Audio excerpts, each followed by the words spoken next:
اے اللہ 3 دن سے سب کچھ چھوڑ کے یہاں بیٹھے ہوئے ہیں، اے اللہ دنیا کے ستائے ہوئے ہیں، حالات نے ہمیں پریشان کر دیا، ساری اے اللہ تیرے نہیں رہے تو ساری مخلوق ہمارے دشمن ہو گئی، اے اللہ شیطان اور نفس نے ہمیں بچھاڑا، غیروں نے ہمیں خوب استعمال کیا، آج ہمارا خون عرضہ ہے، آج ہمارے جسم بے قیمت ہے، آج ہمارے علاقوں کو تشریح کیا جا رہا ہے، آج ہماری اولادوں کو بگاڑا جا رہا ہے، ہمیں آئندہ تباہ کرنے کی اسکیمیں بنائی جا رہی ہے، اے اللہ ہم نے بھی تیرے دین سے غفلت کی، ہم مجرم ہیں، آپ کا رحم الرحمین ہے، آپ نے تو ایمان دیا، آپ نے تو اسلام دیا، آپ نے حضور کی امت میں پیدا کیا اور آپ نے وعدے کو دعا قبول کرنے کا وعدہ کیا، لیکن ہم نے نمازیں چھوڑی، تیرے احکام کو توڑا، اپنی شادیوں کو گناہوں سے بھرا، زمین کو ظلم سے بھر دیا، اے اللہ ہم غفلت میں پڑے رہے، لیکن ابھی زندگی باقی ہے، تیرا وعدہ ہے کہ جو توبہ کر لے میں گناہوں کو معاف کر دیتا ہوں، اے اللہ گناہوں کے علاوہ ہمارے پاس کچھ نہیں، اور اے اللہ بدعمالیوں کے علاوہ کچھ نہیں، اخلاق میں ہم گرے ہوئے، کردار میں ہم گرے ہوئے، لیکن آپ تو کریم رب ہیں، آپ گندگیوں سے خوشبو والے پھول نکالتے ہیں، آپ مردوں سے زندگی عطا فرماتے ہیں، اے اللہ ہمارے دلوں کو ایمان کے نور سے منور فرما، ہمارے مردہ دلوں کو اے اللہ زندگی عطا فرما، اے اللہ ہماری سیاہ روحوں کو جلا بخش دے، اے اللہ گناہوں کی نحوستوں سے ہمیں پاک فرما دے، اے اللہ ہم نے تو تیری زمین کو تیری نافرمانیوں سے بھر دیا اور ظلم سے بھر دیا، غفلت سے بھر دیا، آپ سورج نکال کر روشنی کرتے ہیں، اے اللہ گھر گھر روشنی ہو جاتی ہے، اے اللہ ہمیں ہدایت کے نور کی ضرورت ہے، ہمارے دلوں کو ایمان کے نور سے منور فرما، اے اللہ ہمارے سہارے ہمیں سہارے کی ضرورت ہے، اپنی ذات کا یقین عطا فرما، اے اللہ ہمیں رہبری کی ضرورت ہے، اپنے نبی کے دین پر ہمیں چلا دے، ہمارے ہاتھوں کو پکڑ کر چلا دے، اے اللہ جیسے ہم دعا مانگتے ہیں اہدنا الصراط المستقیم، اے اللہ اس راستے پر ہمیں چلا دے، پوری امت مسلمہ کو چلا دے، اے اللہ ہمارے نوجوانوں کو چلا دے، اے اللہ ہمارے گھروں میں عورتوں کو چلا دے، اے اللہ اپنے دین کو اپنے قدرت سے زندہ فرما،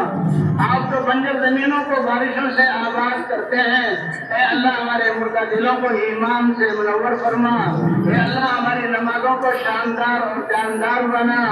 اے اللہ اے اللہ ہم نے پہلے خود اپنی جانوں پر ظلم کیا، پہلے مسلمانوں نے مسلمانوں کو مارا اور مسلمان مسلمانوں کے اوپر چڑھے، پھر آپ نے غیروں کو مسلط کیا، اے اللہ ہم سے پناہ مانگتے ہیں، پچھلی زندگی سے توبہ کرتے ہیں، اپنے نبی کی ایک ایک فرد اپنے نبی کی امت کے ایک ایک فرد کو توبہ کی توفیق فرما،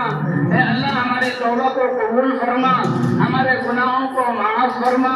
آپ کا وعدہ ہے میں دعاؤں کو قبول کرتا ہوں، میں شہادت سے بھی زیادہ قریب ہوں، اے اللہ ہمارے دلوں کو ایمان کے نور سے منور فرما دے، اے اللہ ہماری نمازوں کو جاندار بنا دے، اے اللہ فضائل کے شوق میں پڑھنے والا بنا دے، اے اللہ حضور والے اخلاق عطا فرما، اے اللہ اخلاص کی دولت سے نواز دے، اے اللہ تیرے یہ چند بندے ہیں جو پھر رہے ہیں تیرے زمین پر، اے اللہ ان کے پھرنے کو قبول فرما،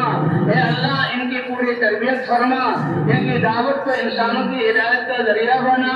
اے اللہ امت مسلمہ کو ان بدعمالیوں کی وجہ سے ناراضگی سے حالات خراب ہوئے توبہ کی توفیق عطا فرما، اور جن اعمال سے آپ خوش ہو کر رحمتیں برساتے ہیں ان اعمال پر امت کو کھڑا فرما دے، اے اللہ ہمارے ہر شعبے میں اپنے احکام کو زندہ فرما، ہمارے گھروں میں اپنے احکام کو زندہ فرما، اے اللہ جو خیر حضور نے مانگی وہ ہمیں عطا فرما، اے اللہ یہ اتنا بڑا مجمع تیرے سامنے ہاتھ پھیلائے ہوئے، آپ کا تو وعدہ ہے ہم سارے دروں سے مایوس ہو کر اور در در کی ٹھوکریں کھا کر اے اللہ تیرے سامنے ہاتھ اٹھائے ہوئے، آپ کا وعدہ ہے تم دعا کرو گے میں قبول کروں گا، اے اللہ ہم سب کی دعاؤں کو قبول فرما، اے اللہ ہمیں ہدایت جیسی دولت عطا فرما دے، اے اللہ اس محنت کے لیے ہمیں قبول فرما لے، اے اللہ مسلمانوں کی دین کی حفاظت فرما، جو دین موجود ہے اس کو کم ہونے سے بچا لے، جو دین موجود نہیں ہے اللہ اپنی قدرت سے اس دین کو زندہ فرما دے، اے اللہ ہماری صلاحیتوں کو اپنے دین کے لیے لگانے والا بنا دے، اے اللہ تیرے نبی نے اپنی زندگی کس مقصد کے لیے لگائی، اپنا سب کچھ جس مقصد کے لیے قربان کیا اور وہ مقصد ہماری ذمہ داری بنائی، ہم اس سے غافل رہے، اس کا نتیجہ بھگت رہے۔